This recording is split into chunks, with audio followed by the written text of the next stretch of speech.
Hi there, folks. It's time for a book review, and I have been... That's very rude.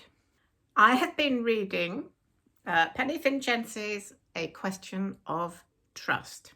This was published in 2017, and sadly, this was her last book because she died in 2018, which I was very sad to hear about.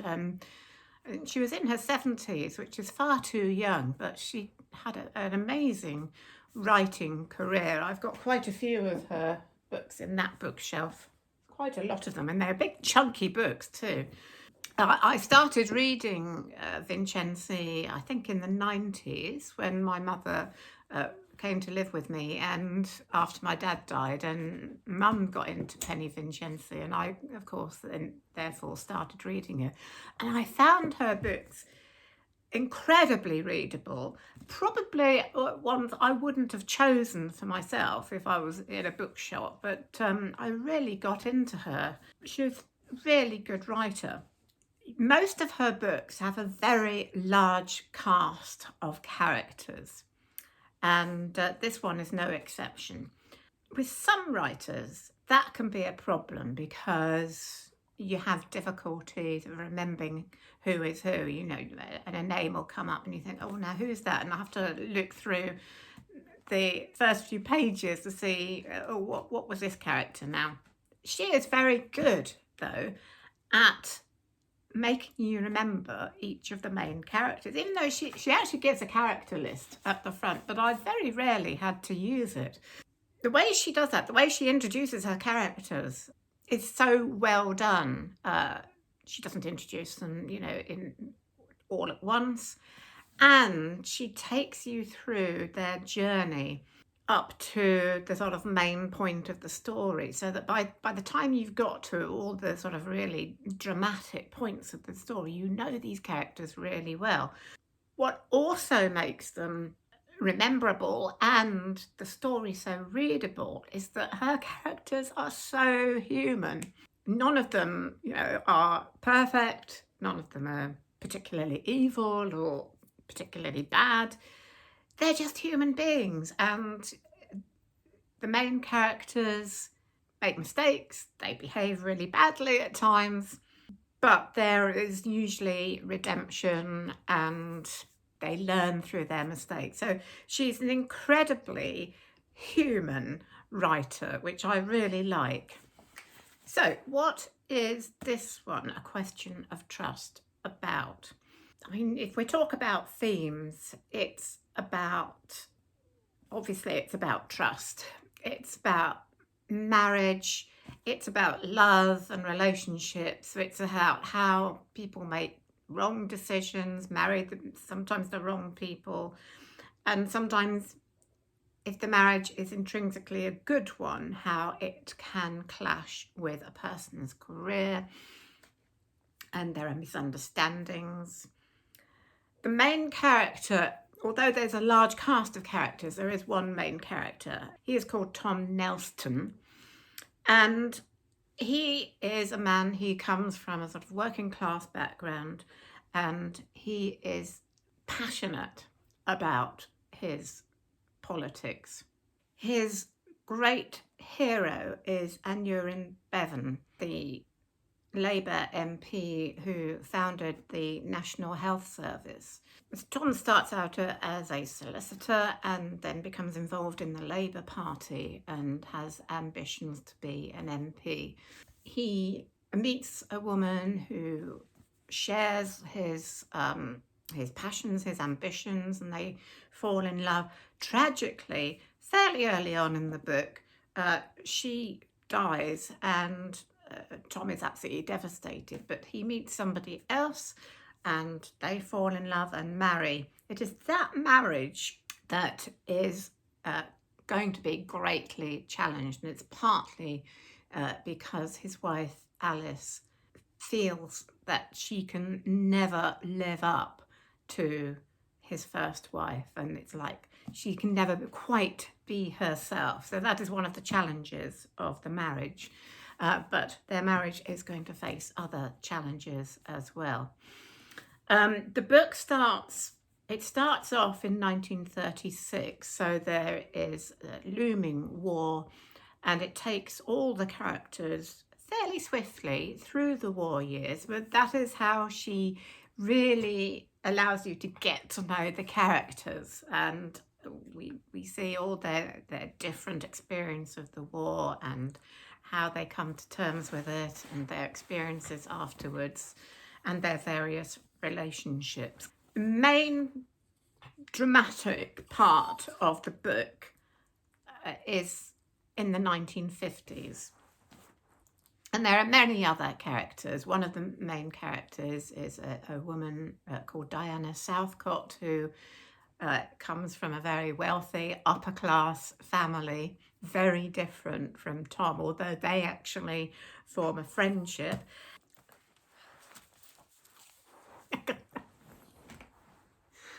There she is. Are you comfy now? Yeah? I don't sit right in front of me. Yeah. Her first marriage does not go well. She kind of marries on the rebound, and under that kind of pressure for her class to marry into a good family. One of the other main characters is a man called Ned Wells, who we know pretty much, we kind of guess at before it's actually stated that he's a gay man in a world, of course, where homosexuality was illegal. And he works in a hospital, and he's a paediatrician. So that, of course, has, his whole lifestyle has many dangers. So, and he's such a lovely man. So we care for him. We care for all the characters, even though many of them behave atrociously at times. I think that's why Vincenzi is such a brilliant writer, because they're just human beings trying to make their way in the world, and at times making the wrong decisions, as we all do from time to time. I think also one of the things that really struck me in this book was, although it's not sort of overstated, there is a kind of underlying message that whatever we may read about, because there's a lot of journalism in this, whatever we may read about, we never quite see the full story. And I like that message, because there is a point in the book where it's a big crisis, where a decision has to be made, and it goes against what Tom stands for. And you'll know what it is when you come to it. I'm not going to do any spoilers. But it creates also a crisis in their marriage. And it just makes you think, we always should see that there is another side to every story. But of course, one of the main themes of the novel is trust, and trust in marriage. And sort of strapline is, how many secrets can a marriage take? So you can see that's one of the main themes of the novel. But there is so much more to it than that, and there are lots of other characters that come into it. Generally, they're all interconnected, they're friends, they're relatives, and they all come in and out of each other's lives. And the character of Diana Southcott is also a very important character. She, as I say, she comes from a wealthy upper class background. She's spoilt, she's selfish, but still we get to like her in many ways, although she does behave atrociously at one point. After her disastrous marriage, she gets the opportunity to become a model, which she absolutely loves, and goes into that world. And we follow her through various relationships as well, and her relationship with Tom. I won't go into too much. I just finished reading this this morning, and oh my goodness, I don't like to talk about the ends of books too much when I do a book review, because I don't want to spoil it for any of you who haven't read this yet. But I just had to talk about this. The book ends with a funeral and then a marriage. The funeral, I won't tell you who the funeral is for, but oh my goodness, it was so well written. Now, I've been to a few funerals in my life, as I'm sure most of us at this age have. You know, some of them have been pretty emotional. And the way she wrote about this particular funeral just so well conjured up that mixture of emotions of somebody who's died, who is very close to you, that kind of yeah, that real jumble of emotions at a funeral. Of course, there is sorrow and grief. There's also smiles and laughter looking back at the person's life, but also that kind of shock feeling of how can this person have been there one minute and gone the next. Although she conjures up so well that I was actually moved to tears. Anybody who's been to the funeral of a loved one will really get that feeling from the end of this book. I just had to mention that. I hope that doesn't spoil the end too much for you, because it's actually a lovely, moving ending full of love. So, you know, don't get put off by that. So this is a good chunky read. I really enjoyed reading it. A little like Elizabeth Jane Howard. I would probably rate Elizabeth Jane Howard a little bit higher. But in the same way, Penny Vincenzi writes about character more than plot. But she really does get you involved with each person on this very large cast list of characters. And I do admire writers who can do that.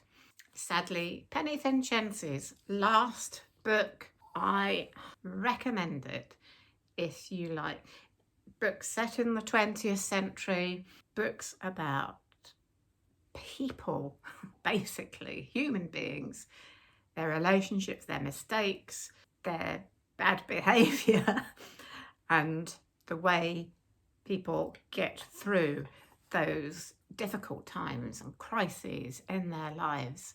It's about us. So that's the kind of writing I like, that is basically about human beings. Very often in these kinds of books, we can see ourselves in at least one of the characters. And I think that's one of the reasons why writers like Penny Vincenzi are so readable. So there you go. That I highly recommend for you if you like those kinds of books. So, you get jealous, don't you? My next book review, which will probably either be towards the end of this month or in early January, will be on this book. It's called The Conjurer's Bird. Bye again. It's by Martin Davies, and I just started reading it this lunchtime. It's a dual timeline novel, and the historical part is about a naturalist called Joseph Banks, who set sail with Captain Cook on a voyage of discovery to the other side of the world. The other timeline is contemporary. As a taxidermist. A call from an ex-girlfriend plunges him into a mystery where he has to try and find out an intriguing puzzle. I bought this book just over a year ago when I was on holiday in Derbyshire, and I am really looking forward to reading it. I just read that premise and I thought, that is right up my street. So yeah, that's the one I'll be reviewing next, so watch this space for that. So thank you again for all your lovely comments and for subscribing. I cannot believe I've now gone over 12,000 subscribers. I would not have believed that possible before the end of this year. So thank you so much. My next video is going to be a short story reading for Christmas. If you're interested in seeing other book reviews, then I shall put one up here. Do let me know what you think of Penny Vincenzi. That's it for now from me and Tilly. I look forward to seeing you again soon with my short story. And in the meantime, have a great weekend, and I'll see you again soon. Bye for now.